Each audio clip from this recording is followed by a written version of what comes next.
Okay, Foxy Gardens here with a late breaking report on what are called hammerhead worms.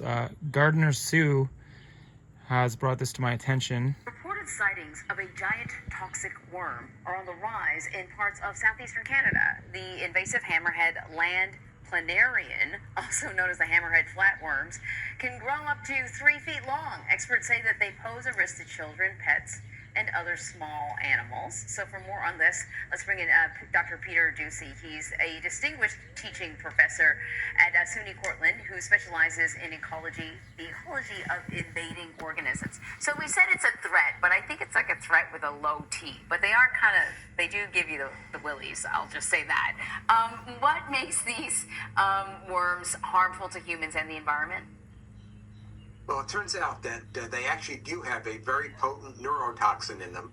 Some colleagues of mine, Amber Stokes and Butch Brody and their team, found out that these animals have something called tetrodotoxin, TTX, which is also found in pufferfish and some salamanders.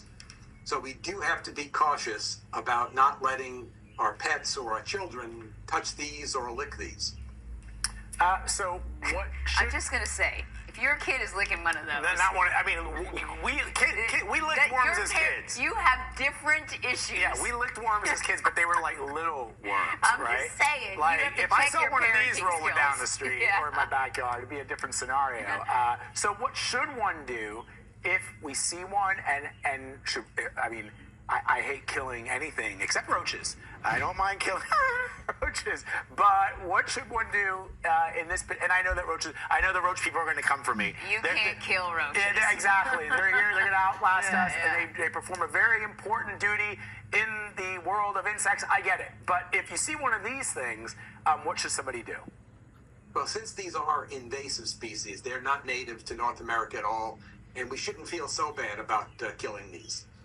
We shouldn't cut them into pieces because they do regenerate. They're wonderful regenerators. So if you cut them into 5 pieces, they'll turn into 5 worms. The best thing is to put them into a plastic bag, the Ziploc bag, and put them in the freezer. Let them freeze there for a while and then throw them in the garbage. Oh my gosh. Sorry, this is like a nightmare scenario. Where did they even come from, and how do they end up in parts of Canada? Well, they've been actually in the U.S. and parts of Canada now for a couple hundred years, actually, but haven't really been noticed. They came from Southeast Asia and Eastern Asia, and they probably came over in the 1800s. And they come with plants and the soil that surrounds plants when people brought them here back in the last couple of centuries.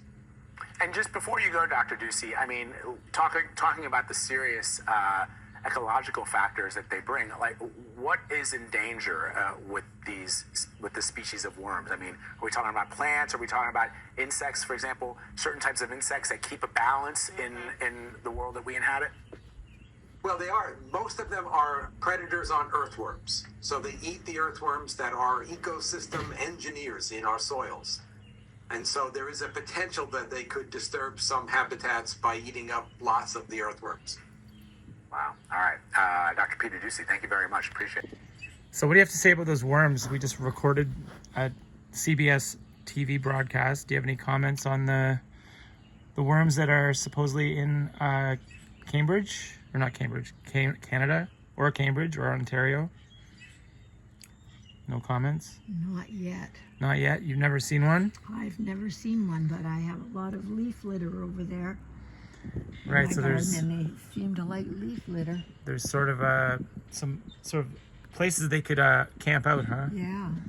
But we don't know where they're headed, right? Like, do you think they travel under the ground and just like burrow their way like for thousands of miles until they get to here? I do. There they are again. Yeah, they're quite the looking creatures. But this is like a new thing, right? Like these are kind of new to the area. To the area, but they've been around for like 100 years, it said. Huh. So this is not a new thing. This is like just reminding us that they're here. Video. Okay, well. I have video of them. I just like to familiarize myself. Hammerhead worm, animal of the week. Animal of the week. So this is, you know. Here we go. Let's take a look. See the word invasive there. not using YouTube Premium, so Welcome that to makes another Animal of the Week. Today we are delving once more into the weird and wacky with this week's animal, the hammerhead worm. Like the previous Animal of the Week, the trilobite beetle, this name is just a nickname. Really, they are called Bipalium, and this is actually the name of their genus, with there being many different species of them. It is obvious where the nickname comes from though, with the members of the genus all possessing the strange hammerhead reminiscent of hammerhead sharks. There are many different species of hammerhead worms, and can therefore be found worldwide within the tropics and subtropics, as they love humid climates. They're actually an invasive species in many countries such as the USA, where they have been found outside of the tropical to subtropical regions in places like New York and other far more northern states where they really shouldn't be. They come to these areas from plants that have been imported from South and Central America. They are also a big problem in Europe and can cause quite a bit of damage to gardens and greenhouses through their eating habits.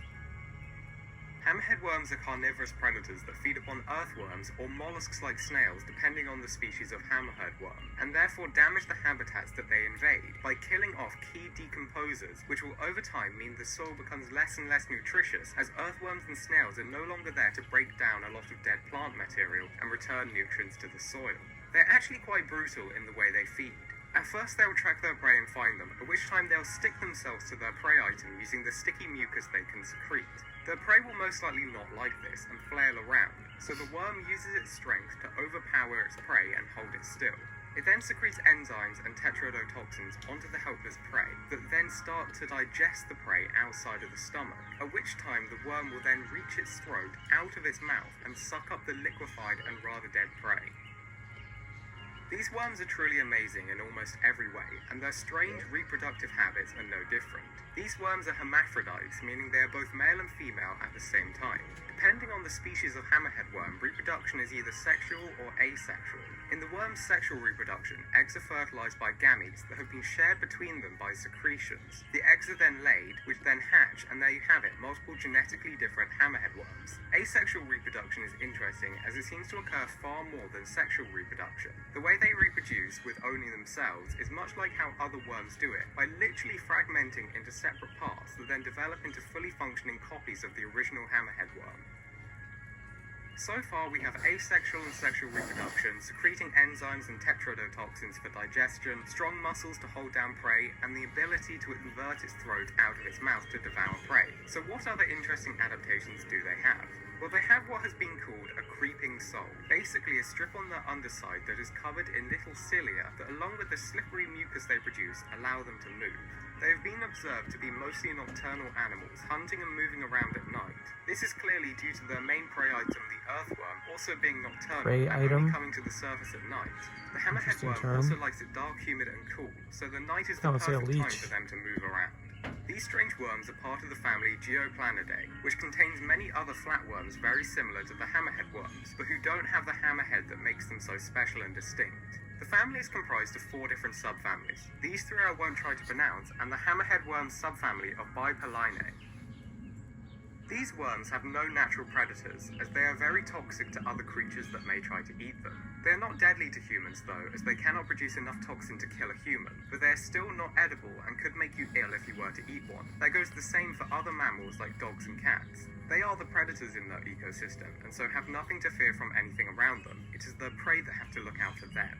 These are one of the few animal of the weeks that perhaps need to be killed by humans. In areas where they are an invasive species, they can cause a lot of damage to the environment due to how they decimate earthworm populations. They don't seem to be under threat from humans in their native habitats, and are more of a nuisance to gardeners than anything else. Nuisance to Thank gardeners. you for watching this video. I really hope you enjoyed it and loved it. Okay, well that's it. So now, I thought they were a new threat, but they sound like they've been around for 100 years. Are you having trouble with cockroaches? How big did they get? Ants, and other 4 feet long, Not anymore. apparently. This groundbreaking device. It said 4 feet long. When these worms start devouring everything Okay, in that's their enough. path, Maybe about 8 inches, that's it. No, it said 4 feet. No, that's not right. Or- Robert, you're wrong. Wrong.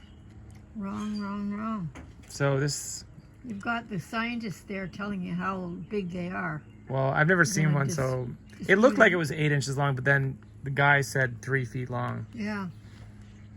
And you said they were new, but then that guy said they've been here for 100 it years. was new in that this is the first I've heard about it. Oh, and the first you've heard about it. I've never heard about these worms before. I don't think I have, but I've also never seen one. No. But so I guess we're trying to tie this into the fact that we're a garden team and we are concerned about toxic worms coming and suffocating us. So if anyone's seen any toxic worms that are 4 feet long or 8 inches long, and you know, Put them in the freezer. have a hammerhead that looks like a hammerhead shark, but it's actually a worm, and you know, like considers you a prey item and decides that it's your time to, What you know, what eats them? nothing. Yes, it does. There's something. What? Other hammerhead worms. Is that what it said? Yep. I didn't even catch that. I'm an expert. So yeah, this video might not get any views, but I'm still doing it because I'm doing a daily video vlog, so that's how it works.